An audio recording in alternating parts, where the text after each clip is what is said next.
Bien, estimados estudiantes, muy buenas noches. Bienvenidos a nuestra quinta videoconferencia correspondiente al día de hoy, en el cual seguimos abordando nuestras unidades de aprendizaje del curso de aplicación del plan de negocios en el sector farmacéutico.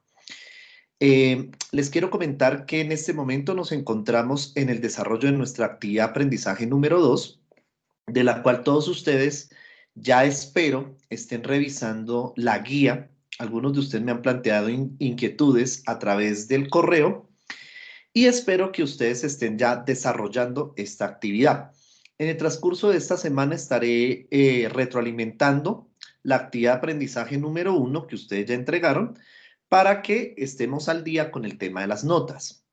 Entonces, en la noche de hoy vamos a abordar nuestra tercera unidad de aprendizaje del curso de aplicación del plan de negocios en el sector farmacéutico, que corresponde al estudio administrativo y legal. Bien, entonces espero que ya ustedes estén revisando, como les digo, la actividad de aprendizaje número 2, ¿cierto? Y que ustedes estén de alguna u otra manera replicando lo que ustedes están viendo en estas videoconferencias en el desarrollo de la actividad. Igual, cualquier inquietud que tengan ustedes con respecto al desarrollo de esta actividad de aprendizaje número 2, no duden en escribirme a mi correo institucional bmanjarres@una.edu.co. A partir de este momento voy a compartir mi pantalla para dar inicio a nuestra presentación de la noche de hoy. Entonces, como les decía, en la noche de hoy vamos a ver nuestra tercera unidad de aprendizaje correspondiente, ¿cierto?, a nuestro curso a el estudio administrativo y legal. Que de hecho este estudio se desprende, diríamos así, o depende fundamentalmente del estudio de mercado que ya vimos en nuestra primera unidad y el estudio técnico que lo vimos o lo terminamos de ver en la videoconferencia pasada. Como les decía yo, reitero, este es mi correo institucional bmanjarres@una.edu.co por si tienen inquietudes en cuanto al desarrollo de las actividades. Recordemos que nos encontramos en el desarrollo de la actividad de aprendizaje número 2, ¿cierto? La cual se cierra el lunes 9 de noviembre. De igual forma, si revisamos el programa del curso y el cuadro proceso evaluativo, vamos a encontrar que también desde la próxima semana, o sea, desde el martes 3 de noviembre, para ser más exactos, se habilita el parcial número 2. Y el parcial número 2 integra lo que veamos inclusive en nuestra videoconferencia de hoy en 8 días. Les recuerdo a todos ustedes que cada martes a las 7 de la noche tenemos nuestro espacio de videoconferencia. Bueno, entonces en esta ocasión vamos a abordar nuestra tercera unidad de aprendizaje del curso de plan de negocios en el sector farmacéutico, el cual consiste en el estudio administrativo y también el estudio legal. Van combinados estos dos estudios, que hacen parte de la estructura de un plan de negocios. En esta unidad tenemos como resultado de aprendizaje señalar el equipo humano que requiere para desarrollar la idea de negocio. Entonces, ese es el resultado de aprendizaje esperado. Es identificar con qué talento humano nosotros requerimos para el desarrollo de la idea, así como identificar los requerimientos legales, tanto de constitución como de operación, asociados a nuestro plan de negocios o a nuestra idea de negocio. Recordemos que estamos contextualizándonos a la creación de un establecimiento farmacéutico. Todo esto, pues, para que ustedes lo tengan muy en cuenta. Bueno, en esta oportunidad les voy a compartir un primer video para que nos contextualicemos y entendamos de qué se trata este estudio administrativo y también estudio legal que veremos en la noche de hoy.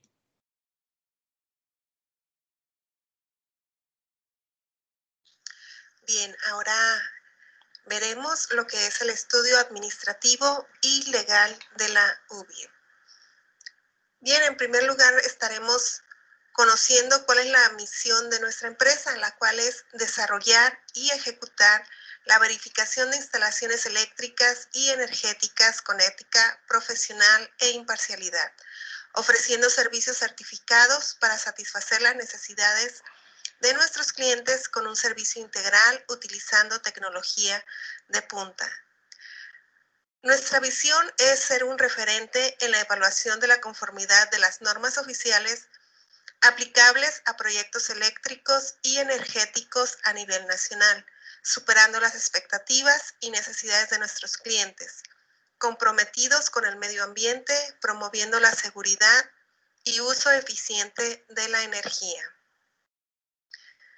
Nuestros objetivos estratégicos veremos en primer lugar los comerciales. Uno de ellos es la participación del 35% en el mercado local a partir del segundo año. Y otro de nuestros objetivos comerciales es establecer alianzas con Comisión Federal de Electricidad en el primer año de operación.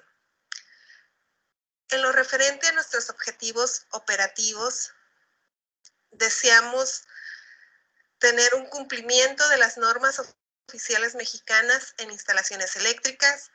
También buscamos la satisfacción del cliente. Esta será definida como la realización del número total de verificaciones realizadas en un año calendario, dividido entre el número de reclamaciones a los resultados de la verificación presentadas por los clientes en el mismo periodo. Otro de nuestros objetivos es mantener un proceso de mejora continua en todos nuestros servicios. En lo referente a objetivos financieros, pues deseamos obtener una recuperación del 100% de la inversión inicial en el primer año de funciones y también generar el margen de utilidad necesario que garantice la permanencia y crecimiento de la UBI. Bien, a continuación estaremos conociendo un poco del organigrama de la empresa.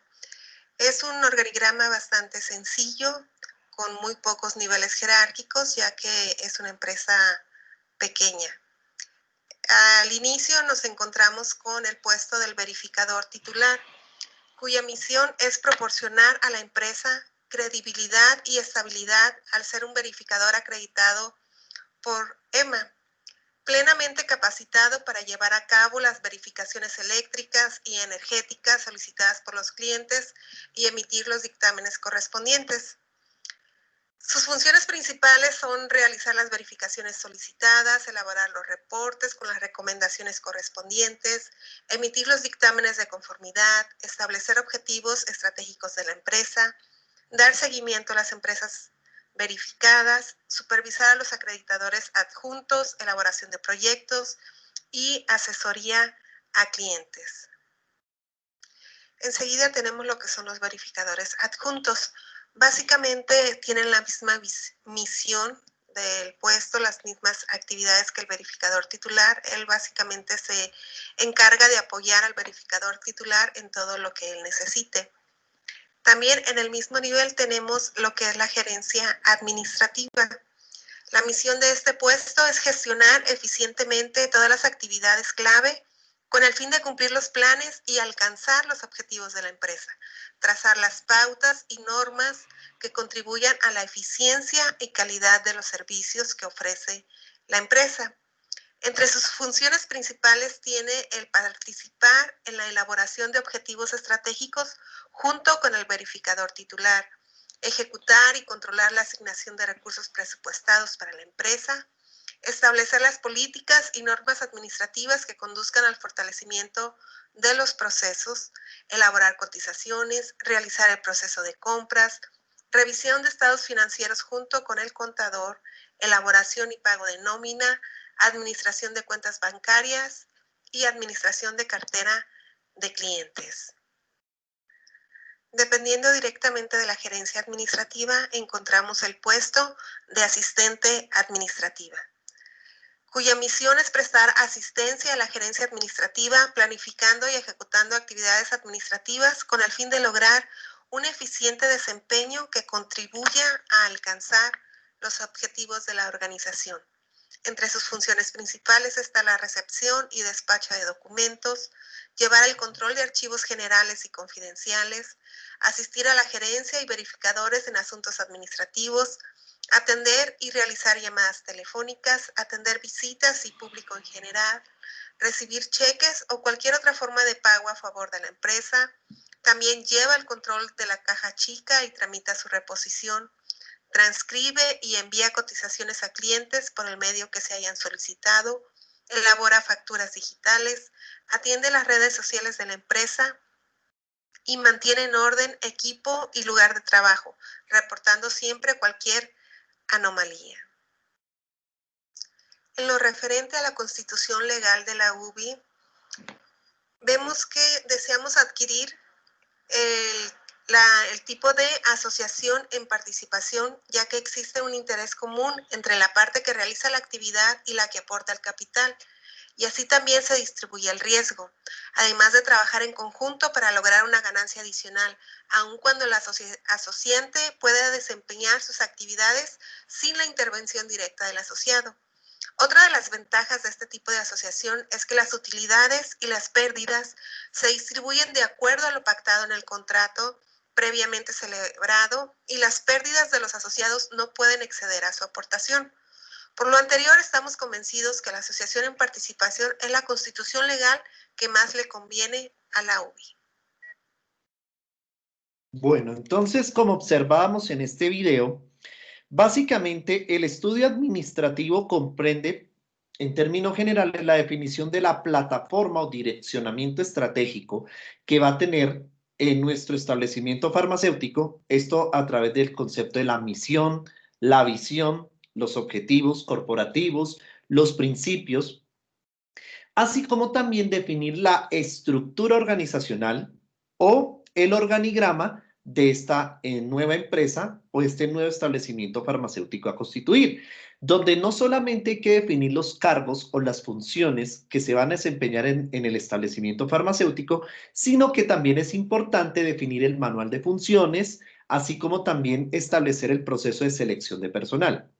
Y en la parte legal, pues sencillamente entender cuáles son los requerimientos, identificar cuáles son los requerimientos legales en materia de constitución y operación de este establecimiento farmacéutico. Recordemos que aquí en Colombia, nuestro sector farmacéutico es uno de los sectores más regulados que tenemos. De hecho, una de las compañeras de usted me planteaba la pregunta de, por ejemplo, si el decreto 2200, ¿cierto? Que se conocía como el decreto marco, sigue siendo vigente. Resulta que a partir del año 2016, con el decreto 780 del 2016, prácticamente ahí estamos regulando todo el tema de los procesos del servicio farmacéutico. O sea que también son normas que se van actualizando, normatividad que se debe ir actualizando y que de alguna u otra manera esto genera impacto al momento de desarrollar una idea de negocio aplicable a la creación de un establecimiento farmacéutico. Entonces, en este ejemplo o en este caso que vimos en el video, prácticamente ¿qué podremos establecer? Que en esencia el estudio administrativo tiene como finalidad determinar lo que se requiere para el montaje del negocio, teniendo en cuenta las capacidades que tiene nuestra idea de negocio, nuestro negocio, en términos de lo administrativo. Recordemos que la semana pasada nosotros abordamos todo el tema del estudio técnico desde tres aspectos: el tamaño, ¿cierto?, la localización y la ingeniería involucrada en el proyecto, o en este caso en el plan de negocios. Y que en el tamaño nosotros definimos la capacidad, ¿no? La famosa capacidad diseñada, la instalada, la utilizada. Pues bien, este estudio administrativo depende muchísimo del estudio técnico, porque como en el estudio técnico no solamente identifico el tamaño del plan de negocio, el tamaño del proyecto en términos de la capacidad, sino que también identifico maquinaria, equipos, mobiliario, talento humano, pues aquí ya empiezo a canalizar todos esos requerimientos para la puesta en marcha de la idea o del establecimiento farmacéutico en términos de lo administrativo: el direccionamiento estratégico, el organigrama, el manual de funciones por cada cargo y los procesos de selección del talento humano. Entonces, uno de los elementos a tener muy presente en el diseño de este estudio administrativo consiste en el organigrama. ¿Qué es el organigrama? Yo creo que muchas veces, o tal vez hemos oído en algún momento nombrar este término. Organigrama es la representación gráfica de la estructura organizacional que va a tener nuestro establecimiento farmacéutico, ¿cierto? Es la representación gráfica de la estructura organizacional que va a identificar nuestro establecimiento farmacéutico. En términos generales, el organigrama tiene unas convenciones a tener en cuenta. La primera, ¿cierto?, es que se representa en recuadros. Estos recuadros representan los cargos, ¿cierto? Los cargos. Cargos que se van a desempeñar dentro del establecimiento farmacéutico, ¿cierto? Aquí hablamos de cargos. Ojo, no es necesario, o mejor, no se recomienda utilizar nombres de personas, sino directamente cargos. Entonces, aquí tenemos los cargos, ¿cierto?, representados en recuadros. Estas líneas que ustedes ven aquí, por ejemplo, en este caso, representan las líneas de autoridad. Es decir, dependiendo de esto, observen ustedes que aquí hay 1, 2, 3, 4, 5 niveles jerárquicos. ¿Por qué hablo de nivel? Porque esto es un nivel, este es otro nivel, este es otro, ¿cierto? Aquí hay un cuarto y aquí hay un quinto nivel. O sea que aquí hay 5 niveles administrativos, o mejor, más bien dicho, queda mejor dicho decir, queda mejor dicho establecer que son 5 niveles jerárquicos. ¿Listo? 5 niveles jerárquicos. ¿Listo? Y esta línea representa los niveles de autoridad que se establecen. Posteriormente, estas líneas punteadas que ustedes ven aquí son órganos staff o outsourcing, es decir, órganos que son de apoyo o de asesoría, pero que no interfieren directamente o no intervienen directamente en la toma de decisiones y en la delegación de la responsabilidad y la autoridad pertinente. Entonces aquí tenemos dos staff, por ejemplo, que sería en este caso, o dos outsourcing, que sería el asesor informático y el asesor contable. Outsourcing es una palabra en inglés que traducido al español significa tercerización o subcontratación. Entonces, estos son órganos que se subcontratan para apoyar a los que están en línea. Bueno, definido el organigrama, es importante establecer por cada uno de los cargos que aparecen reseñados en este organigrama, definir el manual de funciones. Es importante aquí, por ejemplo, aclarar el concepto del tramo de control. ¿Qué es el tramo de control? Es ese cargo que tiene a su mando, ¿cierto?, diferentes, digamos, diferentes cargos, o sea, que diferentes cargos le reportan a este cargo directivo. Por ejemplo, si aquí nosotros observamos, el mayor tramo de control lo tiene el área técnica. ¿Por qué? Porque tiene a su cargo dos subordinados, ¿cierto? O sea, el tramo de control se mide por el número de cargos que supervisa directamente, ¿cierto? Como en este caso, el área técnica que tiene dos cargos a supervisar. Lo mismo el departamento técnico tiene dos cargos. Entonces, a esto se le llama tramo de control. Bueno, en cuanto al manual de funciones, es importante establecer este manual de funciones por cada uno de los cargos. El manual de funciones permite describir en qué consiste cada cargo, cuál es el perfil, las habilidades, los requisitos, todo lo que se busca, ¿cierto?, en un aspirante o candidato para que sea la persona idónea en desempeñar este cargo en el establecimiento farmacéutico. Por tanto, es importante que por cada cargo que yo define en el organigrama, sea necesario definir el manual de funciones de cada cargo. Este manual de funciones tiene una estructura basada en 4 partes fundamentales. La primera es el nombre del cargo. Entonces, el nombre del cargo yo lo establezco en el organigrama. Cuando digo gerente general, auxiliar de servicio farmacéutico, regente de farmacia. O sea, yo le doy el nombre del cargo, dependiendo, obviamente, del estudio técnico. Y recuerden que a su vez el estudio técnico depende del estudio de mercado. Miren toda la secuencialidad que nosotros hemos ido abordando desde el concepto del plan de negocios. Entonces, primero que todo, hay que definir el nombre del cargo. Lo segundo es el objetivo del cargo. Cuando hacemos referencia al objetivo del cargo, hacemos mención al propósito del cargo, o sea, ¿para qué el cargo? para planear, organizar y dirigir y controlar recursos, por ejemplo, para aplicar los procesos del servicio farmacéutico establecidos por el decreto 780. O sea, tenemos que definir un propósito. O sea, el objetivo del cargo es el mismo propósito o la finalidad. ¿Por qué y para qué existe este cargo? Lo tercero es el perfil del cargo. Cuando hablamos del perfil del cargo, hacemos referencia a varios aspectos. Uno, si este cargo, cuando hablamos de edad mínima requerida, nivel de estudio requerido, experiencia mínima en años. En algunos casos, no en todos, se requiere, o sea, se requiere delimitar ciertas funciones por género, por ejemplo, si es masculino o femenino, nivel de estudios y sobre todo, y algo fundamental en el perfil del cargo, son las habilidades requeridas. O sea, identificar cuáles son esas competencias o habilidades que requerimos para que una persona desempeñe el cargo respectivo. Y las funciones. Ahí en las funciones tenemos que ser muy explícitos. Lo importante de definir las funciones es ser detallado, de establecer a qué se va a dedicar este cargo. Por ejemplo, realizar proceso de almacenamiento de medicamentos y dispositivos médicos, realizar el proceso de dispensación de medicamentos y dispositivos médicos. O sea, tenemos que ser muy claros en esas funciones, que eso va de la mano con el propósito y la denominación del cargo.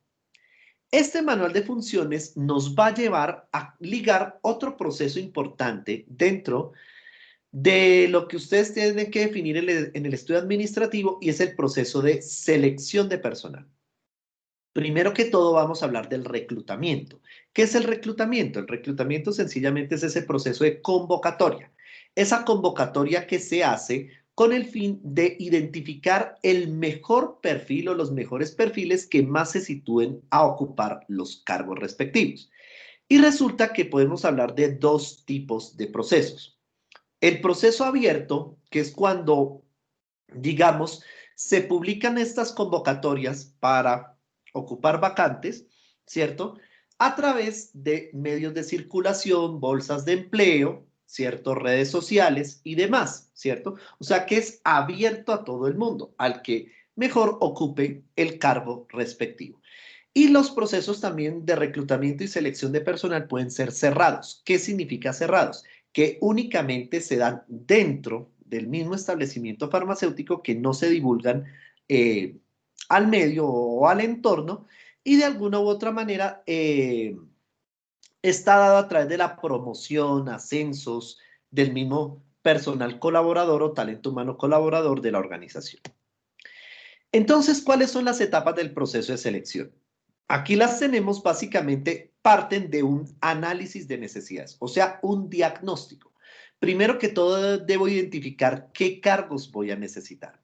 Y esto me lo va a fundamentar desde el estudio técnico. O sea, el estudio técnico a mí me marca la pauta para identificar cuál es el organigrama y qué cargos se requieren para este nuevo establecimiento farmacéutico. Por tanto, ahí se hace una identificación o análisis de necesidades. Posteriormente se hace el proceso de reclutamiento, que como les decía, el reclutamiento es la convocatoria. Es divulgar cuáles son las vacantes de las cuales estamos necesitando el talento humano y hacer los procesos que pueden ser tanto abiertos como cerrados. O sea, puede haber reclutamiento externo cuando se divulgan a través de medios de comunicación masivos, redes sociales, avisos clasificados, todo este tema. Ese es externo o interno cuando busco la promoción o el ascenso del talento humano. Posteriormente se hace recepción de las candidaturas. Esto se hace a través de las hojas de vida o el currículum vitae, como muchos lo conocen, ¿cierto? Entonces, de acuerdo con la publicación de la convocatoria, se reciben todas las hojas de vida y se empieza a hacer una preselección. ¿Qué significa la preselección? Cuando de todas esas hojas de vida empiezo a mirar los candidatos más idóneos que empiecen a ocupar los cargos respectivos.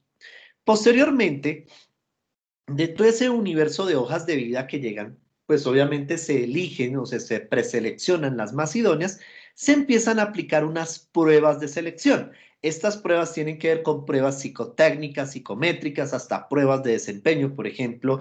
Puede que una prueba sea que un auxiliar de servicios farmacéuticos esté aplicando una inyección, por ejemplo, o una solución. Eso puede ser prueba de desempeño. Posteriormente se hace el proceso de entrevista. ¿Qué es la entrevista? Es ese contacto directo que se establece con el aspirante con el fin de identificar sus percepciones, sus aspiraciones, sus emociones. O sea, es tener un contacto un poco más directo, porque con esto sabemos si la persona o el candidato se ajusta muy bien al perfil del cargo. Y ese perfil del cargo, ¿dónde lo establezco? En el manual de funciones. Después de la entrevista, ¿qué se hace? Se toma la decisión. De acuerdo con estos perfiles, con las pruebas y con las entrevistas, se determina cuál es el candidato, ¿cierto? El más idóneo para ocupar el cargo respectivo. Y se toma la decisión para después hacer el proceso de contratación. El proceso de contratación se refiere ya directamente a la vinculación de este nuevo candidato, que ya deja de ser candidato a ser colaborador de la organización. Y entonces este proceso de contratación ya tiene que ver con el tema de exámenes médicos de ingreso que los establece las IPS, con las cuales se tenga convenio las empresas. Asimismo, también todo el proceso de documentos legales que debe tener el nuevo colaborador para, asimismo, firmar el contrato respectivo o, digamos así, establecer este proceso.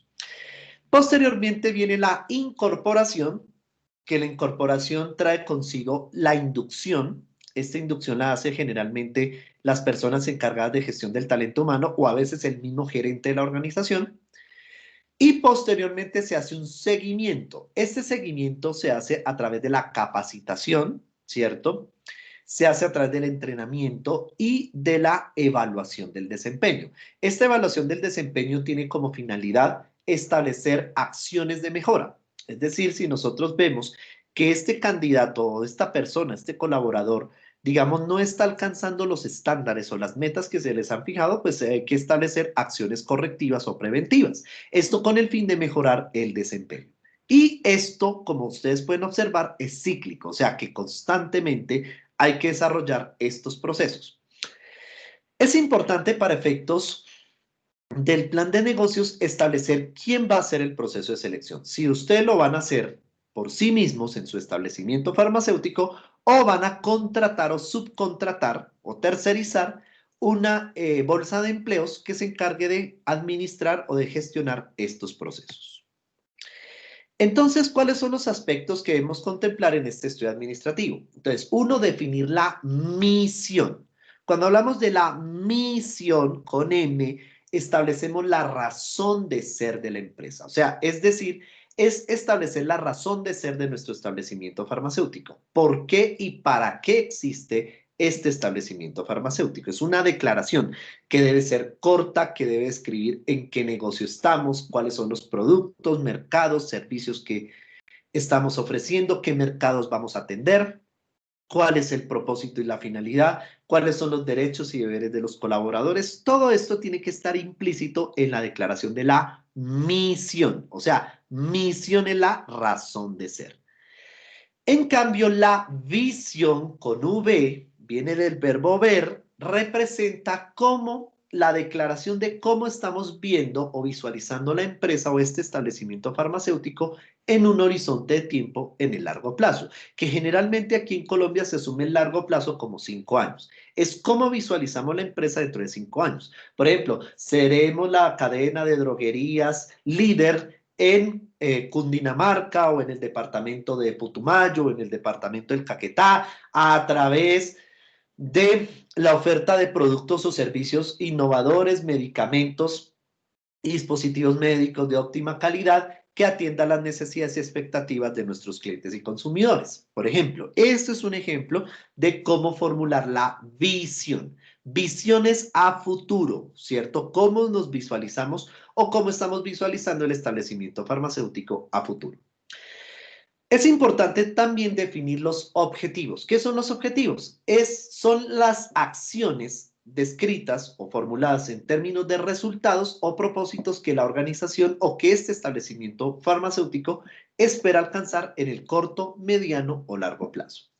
Normalmente se redacta en verbos en infinitivo. Por ejemplo, incrementar el posicionamiento de la droguería XYZ en un 20% durante los próximos 5 años. Esa es una forma de redactar los objetivos. Los objetivos deben ser medibles, ¿cierto? Cuantificables. ¿Por qué? Porque recordemos, y hay un teorema, una teoría administrativa, en la cual se afirma que lo que no se mide no se mejora. ¿Listo? Por eso los objetivos tienen que ser medibles.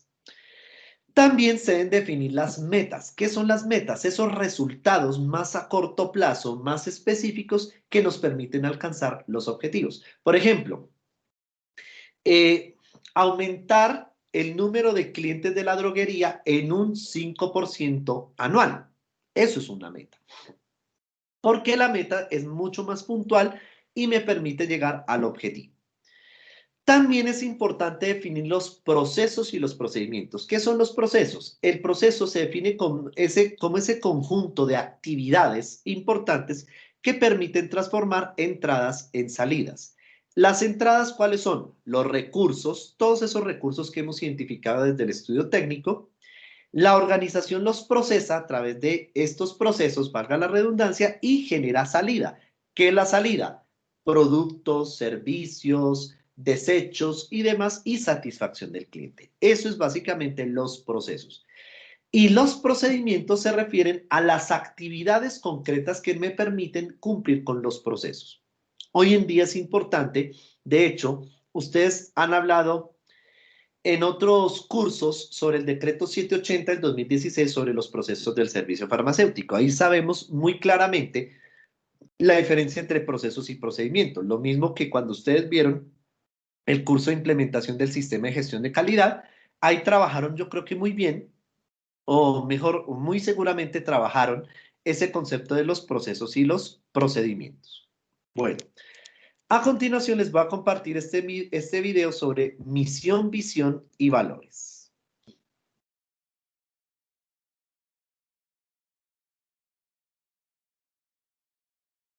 Esta es cuál es la razón de ser de la empresa, es decir, qué es lo que hace diferente de los demás. Para poder definir esto, vamos a ponernos unas preguntas. ¿Quiénes somos? ¿Qué hacemos? ¿Cómo lo hacemos? ¿Por qué lo hacemos? ¿Para quién lo hacemos? ¿Dónde lo hacemos? ¿En qué creemos? Y todas estas preguntas nos van a dar la respuesta a su razón de ser, es decir, la misión. Entonces vamos a redactarlo esto de forma corta y precisa a fin de que todos sepan qué hacemos, es decir, recurso humano y los clientes, y máximo 5 oraciones. Entonces aquí abajo puse unos ejemplos de misión. El primero es el de Cemex y lo primero que se va a dar cuenta es que sí se ven más de 5 renglones, pero en Word sí dan los 5 renglones. Esto es nada más por el formato. Como ve, sí responde a todas esas preguntas que yo antes le mencioné de quiénes somos, qué hacemos, cómo lo hacemos, etcétera. Y aquí habla Cemex, por ejemplo, que es una empresa que hace, ¿no? Entonces hace la producción y distribución de cemento. ¿Dónde lo hace? En 4 continentes. ¿Cuál es la diferencia de otras compañías? Entonces habla de un conocimiento profundo de mercado, redes de operaciones, sistemas de tecnologías. ¿Cuál es su mercado?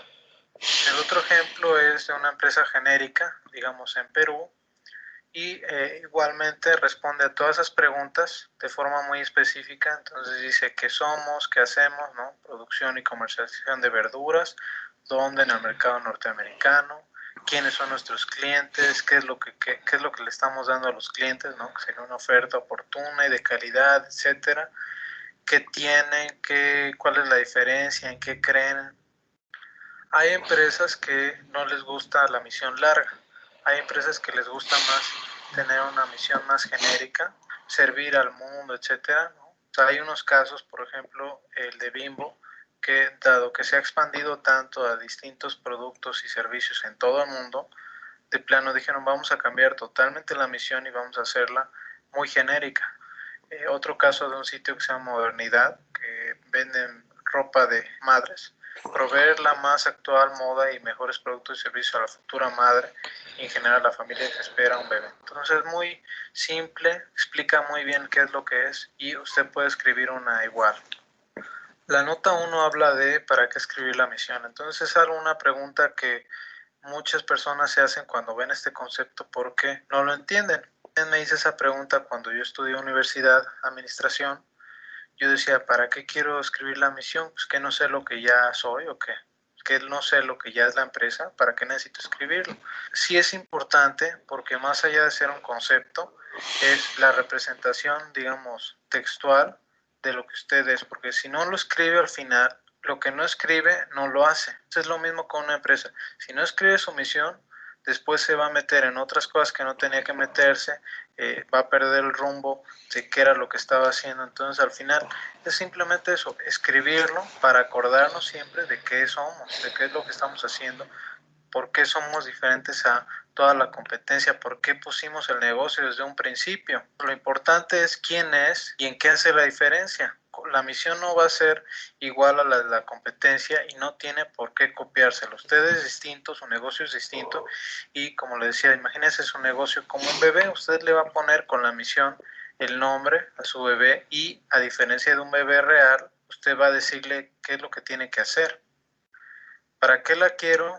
Ya sé qué voy a hacer, ok. Pero los demás saben lo que usted es. Los clientes y empleados quieren saber para qué hacer negocios con usted. Los empleados necesitan un rumbo y la misión es la que les dice el rumbo. Los clientes quieren saber qué es lo que usted ofrece, ¿no? En caso de que usted ponga un nombre muy raro. Y con la misión usted expresa cuáles son los negocios que usted va a hacer, cuáles los que no va a hacer.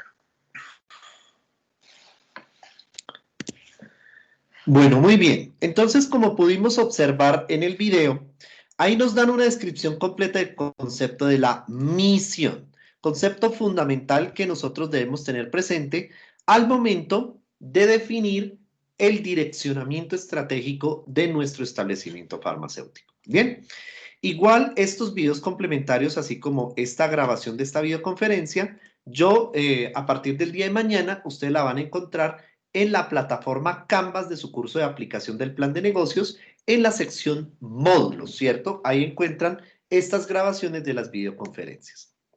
Bueno, ahora pasemos al estudio legal. El estudio legal básicamente corresponde y va complementario con el estudio administrativo a la identificación de los requerimientos legales, tanto de constitución como de operación, de nuestro establecimiento farmacéutico. Depende muchísimo de todos los anteriores estudios, del estudio de mercado, del estudio técnico y del estudio administrativo, ¿cierto? En el estudio legal, básicamente debemos considerar unos aspectos. El primero, el tipo de sociedad o de personería jurídica que vamos a constituir nosotros. Segundo, ¿cuáles son los trámites necesarios para la constitución de este nuevo establecimiento farmacéutico? Tercero, las implicaciones tributarias, que eso tiene, tributario se refiere al tema de impuestos, y las leyes especiales para operar empresas, sobre todo teniendo muy en cuenta el marco normativo o el marco jurídico que regula nuestro sector farmacéutico, donde prácticamente los procesos del servicio farmacéutico, reitero, están regulados desde el decreto 780 del 2016. Entonces, lo primero que debemos tener en cuenta es el tipo de sociedad comercial o persona jurídica que vamos a constituir. Resulta que en el Código del Comercio, y más específicamente en nuestra legislación comercial, y en el Código de Comercio hay una cápite, o sea, una parte que se llama el régimen de sociedades. Y en el régimen de sociedades nos hablan de que hay dos tipos de sociedades. Hay sociedades de personas y sociedades de capital. Las sociedades de personas son aquellas, ¿cierto? O digamos donde se asocian una o varias personas y digamos que las cuotas de capital, ¿cierto? El capital se otorga a través de bienes, por lo general, bienes. Por ejemplo, entre esos estamos hablando de la sociedad colectiva, en la cual se habla de la razón o denominación social, hermanos, hijos, compañía, ¿cierto? La sociedad limitada, que tiene como el sufijo LTDA, que muchos de ustedes han visto, y la sociedad en comandita simple, que es S en CS, ¿cierto? Aquí está descrito el número de socios, la responsabilidad y cómo se negocia el capital social. Y hablamos de las sociedades de capital, que las sociedades de capital son aquellas que se negocian a través de dinero o a través de títulos valores. En este caso, bonos o acciones por lo general.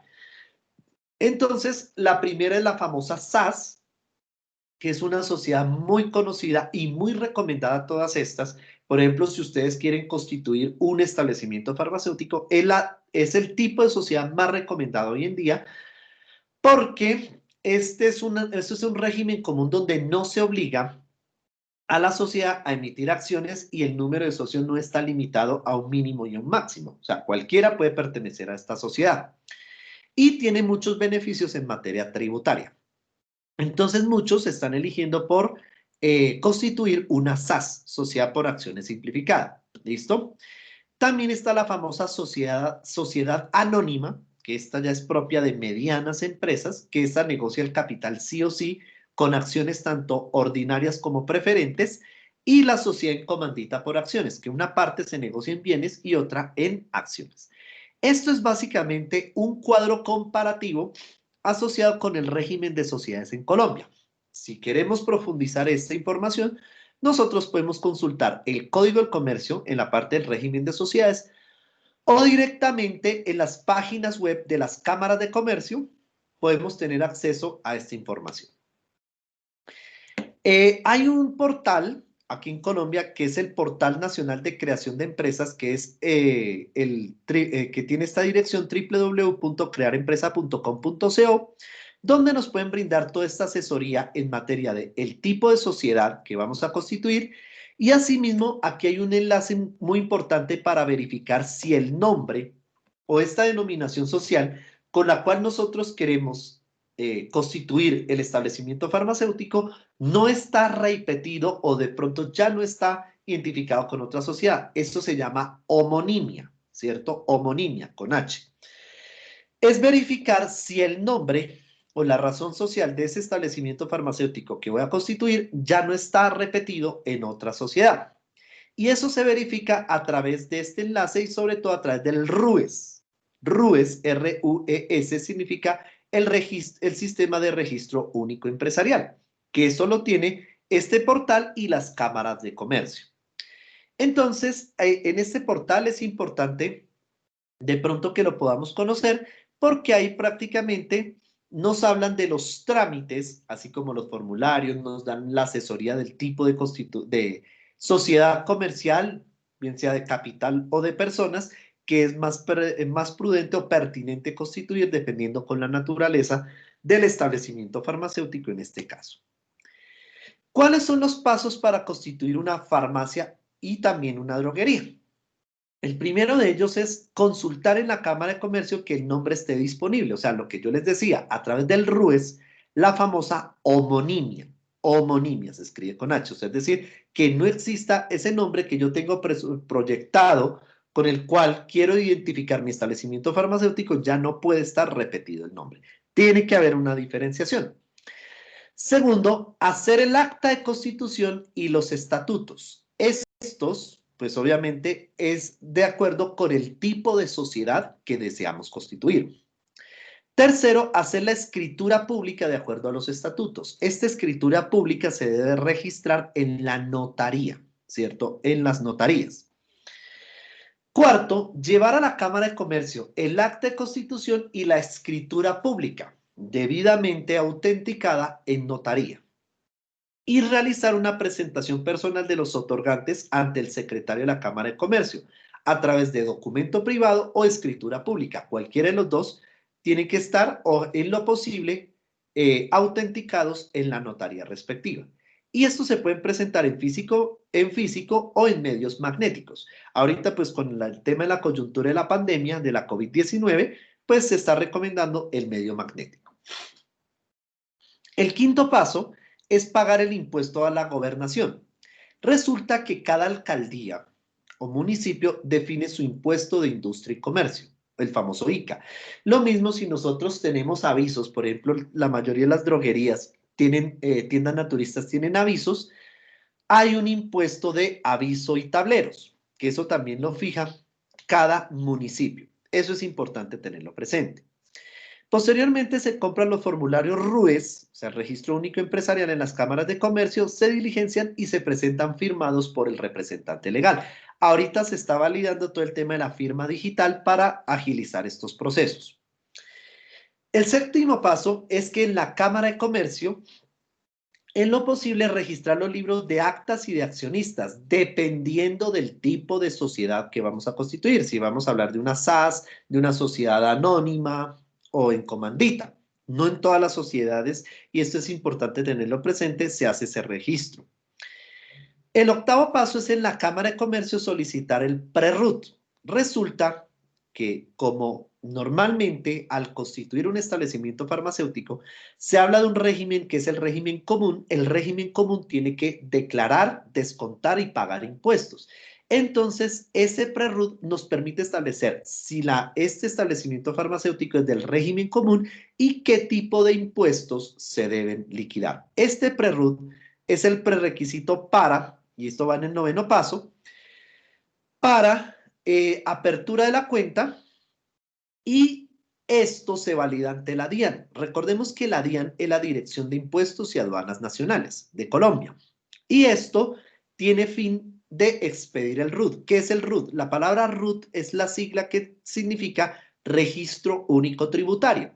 Y este se expide con el fin de identificar, según la actividad económica a la que se dedique este establecimiento farmacéutico y según el tipo de sociedad, a qué impuestos tiene lugar. Descontar y declarar, y en algunos casos también pagar. El décimo requisito es que esperar la expedición del RUT definitivo por parte de la DIAN y llevarlo a la Cámara de Comercio para que se evidencie en el certificado de existencia y representación legal. O sea, esto es muy importante. Cuando se saque o se expida este certificado de existencia y representación legal, ahí va a aparecer el RUT y aparece el NIT, o sea, el número de identificación tributaria, que eso depende de la actividad económica a la que se dedique el establecimiento farmacéutico. Posteriormente, en la DIAN se solicita la resolución de facturación. Desde hace unos 2 años ya se viene de la transición o de la convergencia de la facturación impresa a la facturación electrónica. Entonces, ahorita ya se hace necesario el tema de la factura electrónica. Posteriormente, se hace el trámite con el Cuerpo de Bomberos, con la Secretaría de Salud, y esto es muy importante, y más en un establecimiento farmacéutico, porque también se cuenta con el registro del INVIMA y los permisos respectivos. Y lo de Industria y Comercio. Sobre todo, Secretaría de Salud es bastante importante para el caso de un establecimiento farmacéutico. Posteriormente se hace el concepto del uso de suelo, eso se hace ante la Secretaría de Planeación Urbanística o Curaduría Urbana, y eso se determina a través de los famosos planes de ordenamiento territorial. El plan de ordenamiento territorial es el que fija cada municipio, que en algunos municipios no se les llama así, sino esquemas de ordenamiento territorial o EOT, dependiendo del número de habitantes y de la categoría del municipio, donde se establece en qué zonas es permitido, en este caso, constituir, digamos, un establecimiento farmacéutico o comercial y en qué zonas residenciales. Eso se establece a través del POT o del EOT, dependiendo del municipio.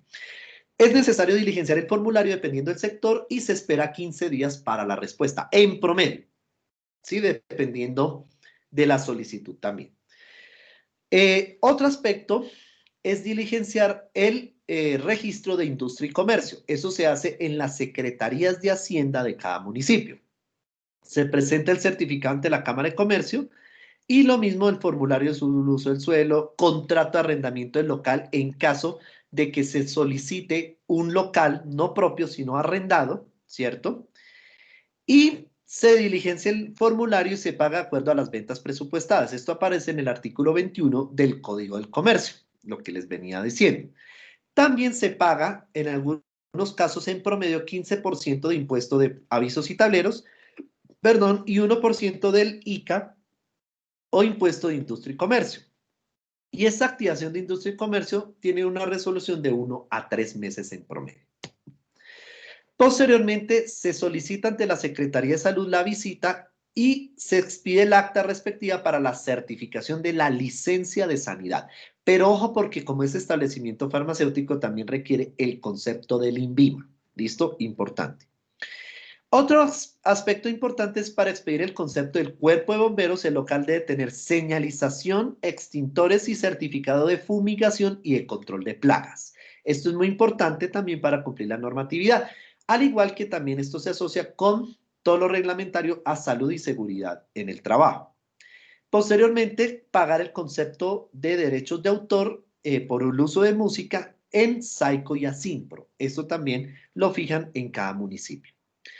Posteriormente, registrar la empresa de seguridad social. ¿Qué es la seguridad social? Una EPS, entidad promotora de salud o prestadora de servicios de salud, una ARL, administradora de riesgos laborales, y también a un fondo de pensiones, ¿cierto? La que se elija por parte de este establecimiento farmacéutico. Y posteriormente contratar los servicios de salud ocupacional, que hoy en día se llama Sistema de Gestión de Salud y Seguridad en el Trabajo. Eso también es muy importante cumplirlo en un establecimiento farmacéutico. También es importante analizar los aspectos sociales y ambientales que están involucrados en la constitución de este establecimiento farmacéutico, tales como la cantidad y calidad de empleos que se generan, esto definido desde el manual de funciones y desde el organigrama, las ventajas que este nuevo establecimiento farmacéutico trae para la comunidad y la sociedad en general, o sea, el impacto social y ambiental que esta idea tiene. Más adelante reforzaremos sobre esto en nuestras últimas unidades de aprendizaje del curso de aplicación.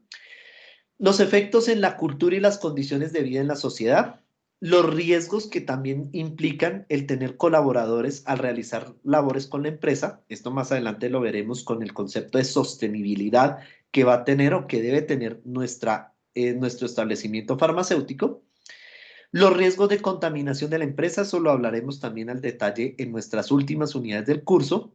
Y los mecanismos de mitigación del impacto ambiental. Todo esto lo hablaremos más adelantico con el tema de los impactos, que eso hace parte de la quinta unidad de aprendizaje en nuestro curso de aplicación. Bueno, rápidamente les voy a compartir este video de los 10 pasos para crear una empresa en Colombia.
Bueno, muy bien. Entonces, en este video observamos todo el recuento de los requisitos legales para la constitución de nuestro establecimiento farmacéutico.